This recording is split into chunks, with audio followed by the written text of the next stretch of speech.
What's the early impressions of this group about halfway through spring ball? Deep, top to bottom, a lot of competition. Really smart. That's probably the number one thing that stands out is where we're asking them to do a lot, and they're handling it really well. I guess it's a deep group, really good competition, and I'm excited about it. Pat seems like he stepped up as the alpha now. Brett said that the other day. What have you seen from him so far in your time? He kind of leads the group. He does it by example. Not a very vocal guy, but he gets in there and works every day. And again, another guy's just incredibly smart, asking a lot of him and putting him in a lot of different positions. And he's doing a really good job. But he does a really good job of kind of, in his own way, bringing the group along with him. And I recruited him in Arkansas, and I'm really glad he's here. What did you think of him? I loved him. Loved his tape. I love guys from Florida.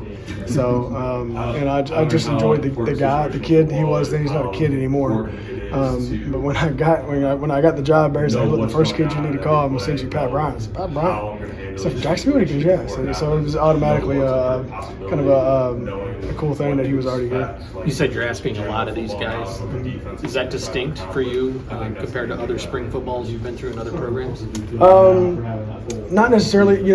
We've everywhere I've been. I think the one thing that's a little bit different for these guys is playing without the football and the blocking aspect of the run game. With a lot of stuff that we're doing, but you can only do what your guys can handle.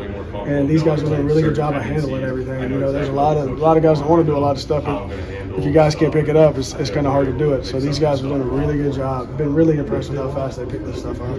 What's the most important thing you think you're working on with this receiving core this spring? I think the consistency, right, is being the same guys every day. Not having a great day one day and coming back and having a letdown the next. And we've done through 7 practices. I think it's just 7.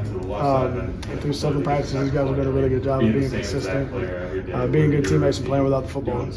Ashton is just a really intriguing looking guy. What have you seen from him?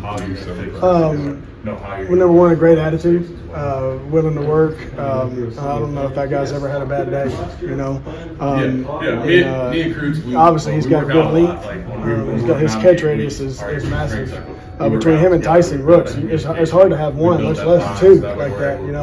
But just unbelievable kid, very smart, works really hard, and is going to add some serious competition and depth to that game. What's the process of moving one side to the other? How do you kind of help navigate him through that? Yeah, he's right now he's getting off of pure athletic ability. But man, I'll tell you, that kid's up here every night. My family's here now. My family wasn't here. He and I were in there at 7:30, 8:30 at night. He wants to learn it, works really hard, and he cares. That kid cares a lot about what he's doing and proving to everybody that he can do it. And I'm glad I have him. When you first got here, what were your first impressions of Malik Kelsey? Big body. He reminds me a lot of the Mike Woods kid I had at Arkansas. I was playing with the Cleveland Browns. A little bit bigger, but again, another really smart kid that works really hard. That runs good routes. And another guy that cares a lot, man. He's in here all the time. He did something wrong today, and he's running back 10 minutes later. Goes, "Coach, I'm sorry." These guys care. It means a lot to them, and that's the most important part. What you need to that room, his expectations were high last year, and they think he can be a player. What's he need to that? Yeah, heck yeah, we need him to be. We need him to step up. What about my conversations with him, and the same thing, he tells you the same thing. I say, "Hey, look, man, it's time. It's time for you to come on. It's time for you to play with confidence. It's time for you to go make plays." And that's my job is to teach them the offense and give them confidence, man. Like I want these guys to believe they're the best group in the country, and that's what we're trying to get. A lot of competition in that slot. Yeah. What do you make of that competition, those guys? Yeah, really proud of how Canari's come along. He's obviously got really good speed. He's done a really good job, and just Hank is just the steady guy that knows what to do. He's tough, smart, dependable, which is what we talk about in this program all the time. And we've worked with a couple other guys in that spot too to get them some reps. And it's nice to be able to move guys around and put different guys in different positions, and them not only be locked into one.